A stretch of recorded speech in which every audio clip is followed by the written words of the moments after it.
This decision is lawless, it's destructive, it's dangerous, it's cruel, it's illegal, and it's unconstitutional.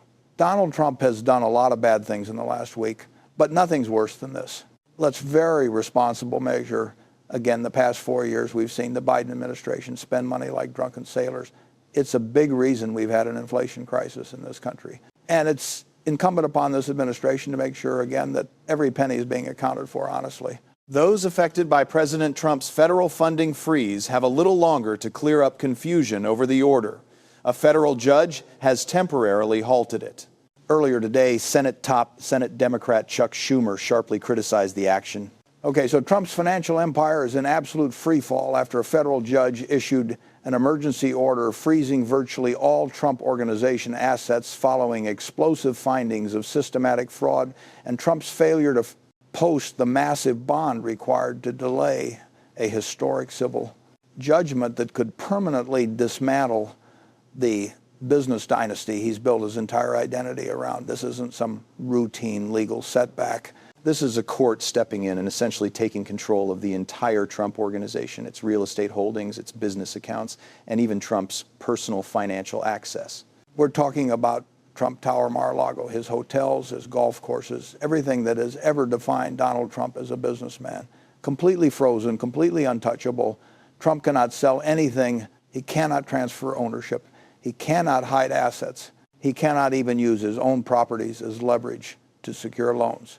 His empire has been locked down like a crime scene. And the reason this freeze came down so aggressively is simple. Trump failed to post hundreds of millions of dollars in bond required to delay enforcement of the fraud judgment against him. A judgment that found the Trump Organization systematically inflated property values, sometimes by absurd, impossible amounts, to obtain favorable loans and insurance deals year after year. Prosecutors described it as a deliberate pattern of deception that didn't just happen in the margins of the business. It happened at the very top. Now, before we go deeper, if you're following this developing story with us and you appreciate clear, fact-driven breakdowns of what's happening inside America's legal and political landscape, make sure you subscribe to the channel. It really does help us continue this coverage, and let us know in the comments where you're watching from. We always appreciate hearing from viewers across the country and around the world. Back to the crisis. The asset freeze isn't symbolic. It's not partial. It's not narrow. It's total. The judge's order reaches into every corner of the Trump Organization's empire, from flagship towers in Manhattan to sprawling golf resorts in Florida and Scotland. Nothing can move without the approval of the court and monitors, who have now been given authority to scrutinize every financial action Trump attempts to take. For a man who has built his entire persona on the idea of dominance, control, and financial mastery, this is the worst possible fate. Waking up one day to discover that your name is still on the buildings, but the power to control them no longer belongs to you. And here's what makes this even more catastrophic.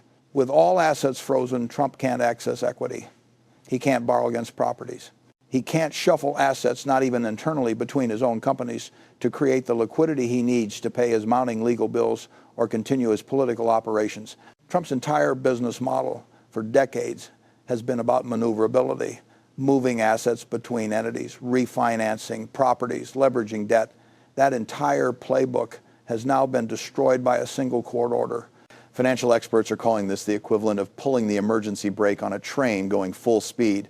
Meanwhile, Wall Street is in panic mode. Banks with outstanding Trump loans are reviewing their exposure. Insurance partners are considering whether they even want to stay associated with the organization. DOT-level accounting firms are privately warning clients that dealings with Trump entities could become unstable. Vendors are nervous about whether they'll be paid.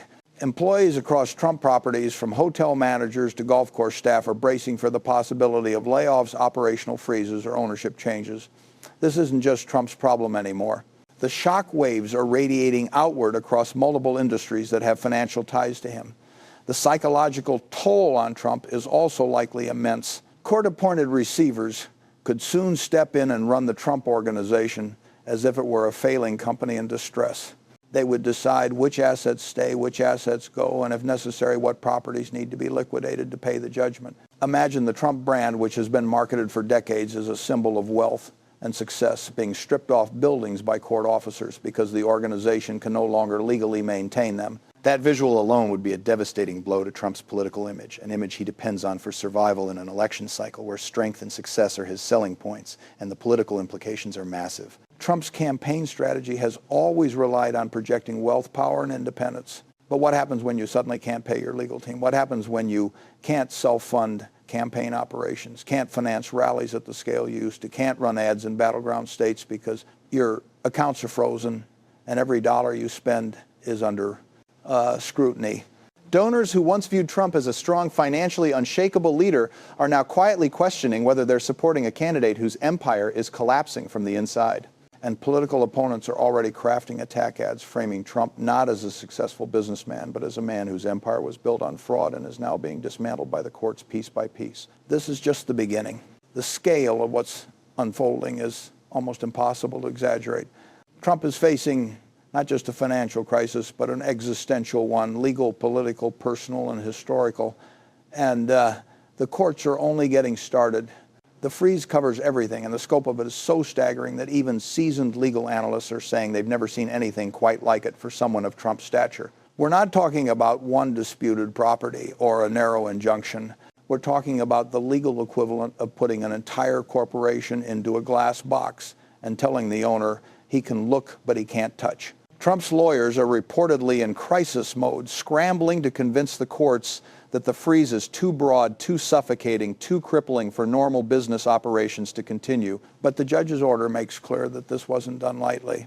It was done because the court believed that without such a sweeping freeze, Trump might attempt exactly what he's been accused of doing for decades, moving assets around to shield them from liability. And that's what separates this moment from previous Trump legal battles.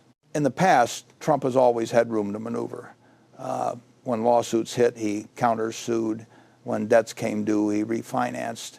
When properties underperformed, he restructured ownership or funneled money through different entities until the pressure eased. But those tactics are gone now. The court has effectively closed every escape hatch Trump has relied on throughout his business career. He can't play shell games. He can't rely on the flexibility of his corporate structure. He can't shift money quietly through trusts or LLCs. The financial maze he spent 40 years building as a shield has now been turned into a trap he cannot get out of. Meanwhile, legal observers are warning that this is only phase one of a much larger collapse if Trump can't satisfy the judgment. If he doesn't pay, and all signs suggest he cannot, then the courts have the authority to begin seizing properties outright, not just freezing. Seizing, that means forced sales, that means auctions. That means Trump Tower, the crown jewel of Trump's identity, could appear on the market, not because Trump wants to sell it, but because the government is liquidating it to pay his debt. The humiliation of that alone would be unprecedented for a former president. The visual of Trump's name being taken down from buildings by order of the court would be a moment etched into political history. And the irony is brutal. Trump has spent years telling the world he's worth billions. Yet he couldn't pull together the bond required to delay the judgment. That failure tells a very different story about his actual financial health, one that lenders and risk analysts already understand. Bond companies reviewed Trump's finances and said no banks that once lent to him have walked away. Financial institutions now see him as a toxic client, too risky, too unstable, too unpredictable. When the people who analyze wealth for a living decide you aren't worth the risk, that's not politics, that's math. But the legal battle isn't just about the money. It's about the fraud findings that triggered all of this.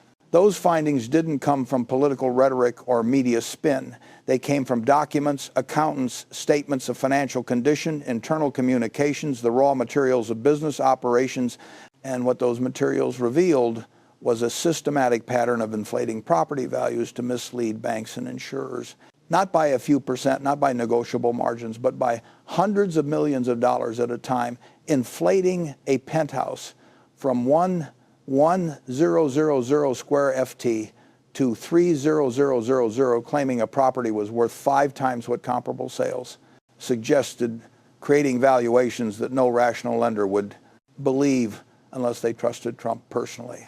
And many did. And now those lenders are realizing the extent to which they were misled. And in private conversations, many of them are furious, not only because they may have made decisions based on false information, but because being associated with this scandal now carries reputational risk. No bank wants to explain to regulators why it continued doing business with someone whose company has been legally deemed fraudulent at its core. And while all of this unfolds, Trump's political operation is dealing with a crisis of its own. Campaign insiders are openly worried about cash flow. A presidential campaign costs hundreds of millions of dollars, and Trump's legal battles now consume a staggering portion of his fundraising. With his assets frozen, he cannot inject personal funds even if he wanted to. And donors, especially wealthy ones, are thinking twice. They don't want their contributions used to keep a collapsing empire afloat. They don't want to back a candidate who might spend 2025 juggling court hearings, asset seizures, and political rallies like plates spinning on sticks. They want a winner. Stability, predictability, and Trump at this moment appears anything but stable. And still the implications go deeper. Trump's entire political persona is built on the idea that he's a successful billionaire who knows how to run things. But how do you run a country when courts are running your businesses? How do you campaign on being a master negotiator when you couldn't negotiate a bond? How do you claim you built a great empire when judges are now dismantling it? That's the fight Trump is facing, not just in courtrooms, but in the court of public opinion. As the crisis deepens, the most striking shift isn't happening in the legal arena, but inside Trump's own orbit, where allies who once projected absolute confidence are suddenly cautious, measured, even visibly rattled. Some of Trump's longtime business associates are distancing themselves, giving polite but vague statements about monitoring the situation or awaiting further clarity, which is political and corporate speak for, "This is worse than we expected, and we don't want to get pulled into it."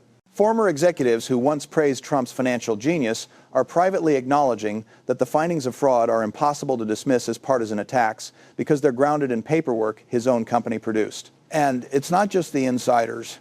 Financial analysts, real estate experts, and corporate attorneys across the country are calling this judgment a blueprint for how regulators and state attorneys general can dismantle powerful business networks that engage in fraud, even if those networks are controlled by someone as politically untouchable as a former president. This is uncharted territory, a test case that could reverberate for decades. If Trump can lose control of his empire because of fraudulent valuations, what does that mean for other real estate empires that operate in the gray areas of valuation practices? A lot of people in the business world are suddenly nervous because if courts start applying this level of scrutiny across the board, the entire luxury real estate sector could face massive legal risk. But while the financial sector analyzes the ripple effects, Trump's legal team is locked in a desperate scramble. They're filing emergency motions appealing to higher courts, arguing that the freeze is overreaching, punitive, and damaging beyond necessity. They're trying to convince judges that Trump needs access to at least some liquidity to maintain operations and pay his obligations. But the problem is simple. The court doesn't trust him. Not after the fraud findings, not after years of opaque financial maneuvering. And not when there's clear evidence. The Trump Organization has a long history of shifting assets, renaming entities, and restructuring ownership in ways that make it harder for creditors to collect. The court's position is effectively this. If Trump wants flexibility, he'll need to earn it by complying, not by insisting on trust he hasn't demonstrated. And looming behind all of this is the terrifying possibility, at least for Trump, that receivers could take direct control of his properties. These aren't ceremonial positions. A court-appointed receiver has real authority. They can take over management. They can approve or deny expenditures. They can restructure operations. They can sell assets if necessary. In extreme circumstances, they can even dissolve entities. If Trump Tower ends up under receivership, Donald Trump could walk into a building bearing his name only to be told he has no authority to make operational decisions. The symbolism of that is almost Shakespearean. The man who built a persona on control, power, and deal-making reduced to a spectator in his own empire. Politically, opponents are preparing for exactly that narrative. They're poised to argue that Trump cannot lead the nation when he cannot legally lead his own businesses. They're ready to say that a man whose empire is collapsing under fraud findings cannot be trusted with the federal budget, national security, or the complexities of global leadership. They're preparing to frame him not as a strong businessman, but as someone who sold an illusion of success for decades and is now being exposed in the harshest possible way. And yet, Trump's base will likely view all of this as yet another attack, another example of the system trying to crush him. But even loyalty has limits.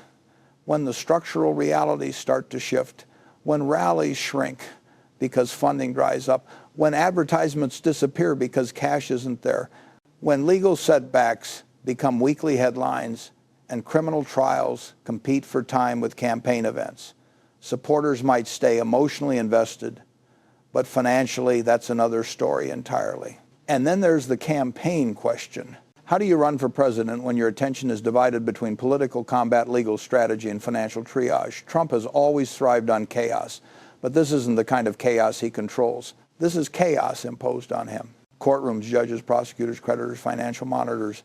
It's a world where Trump can't dictate the pace or the narrative, a world where he's reacting rather than dominating. And history shows that when Trump loses the ability to control the storyline, his political strength weakens. The stakes are enormous, not just for Trump, but for the country.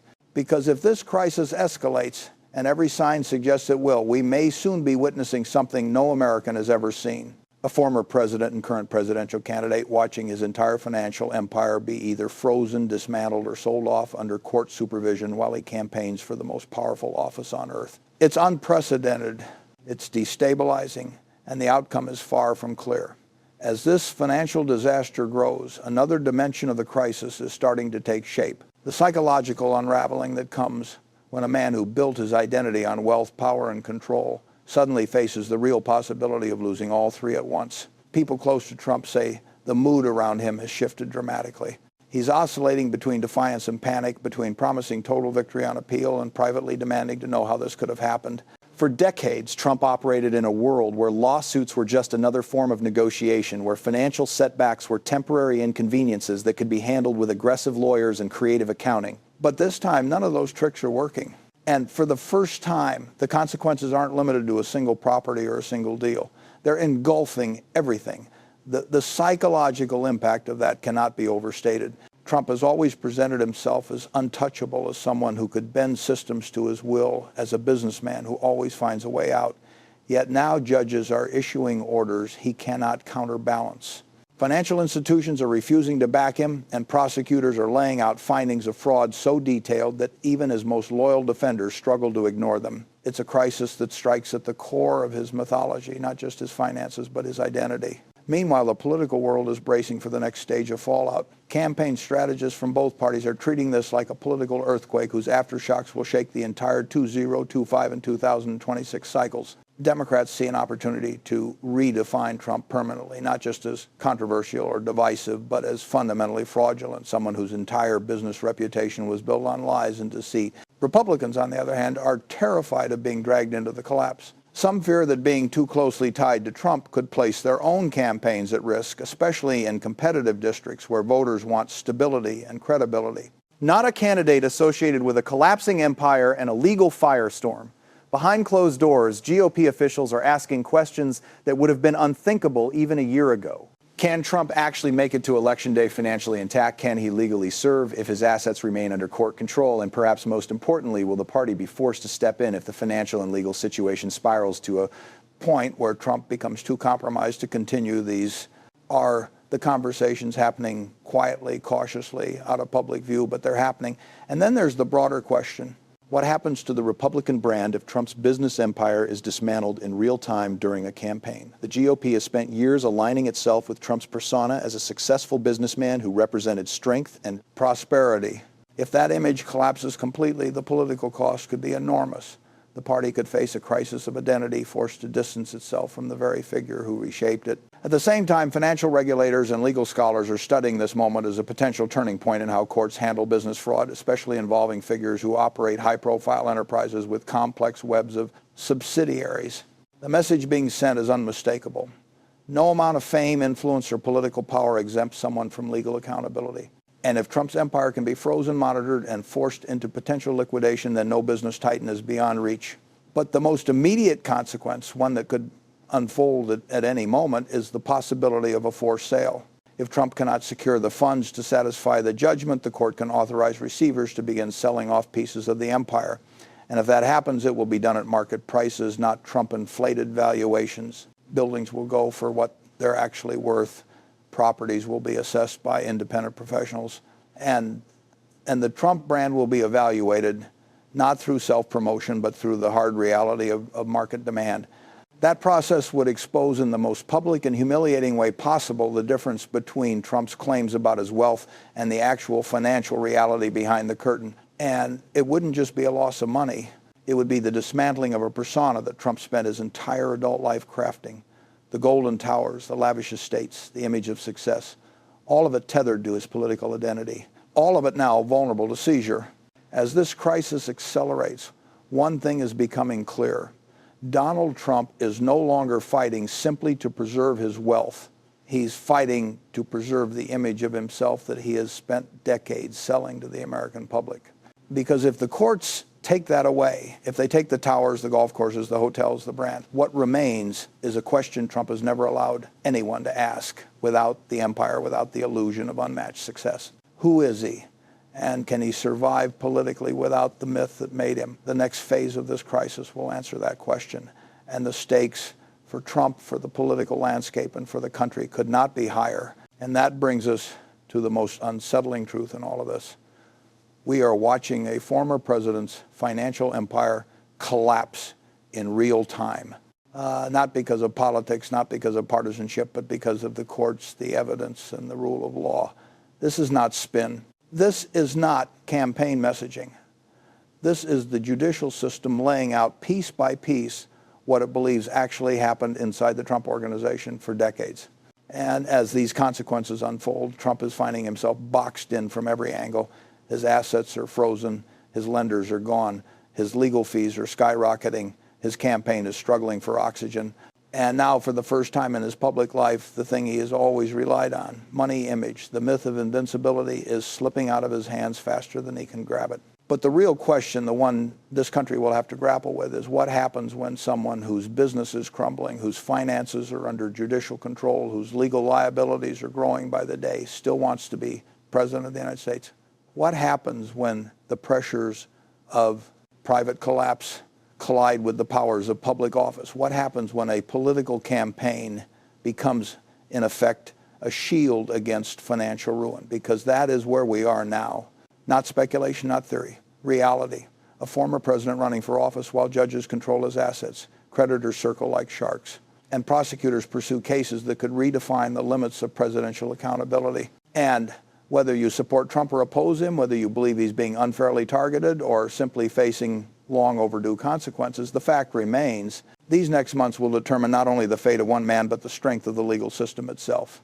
Will the courts hold? Will the rule of law stand? Or will political pressure overwhelm everything? We don't know yet. But what we do know is that this moment right now is unlike anything in modern American history. A business empire on the brink, a presidential campaign under strain, a legal battle that could reshape the presidency for generations. And as this story continues to unravel, one thing is certain. What comes next will change.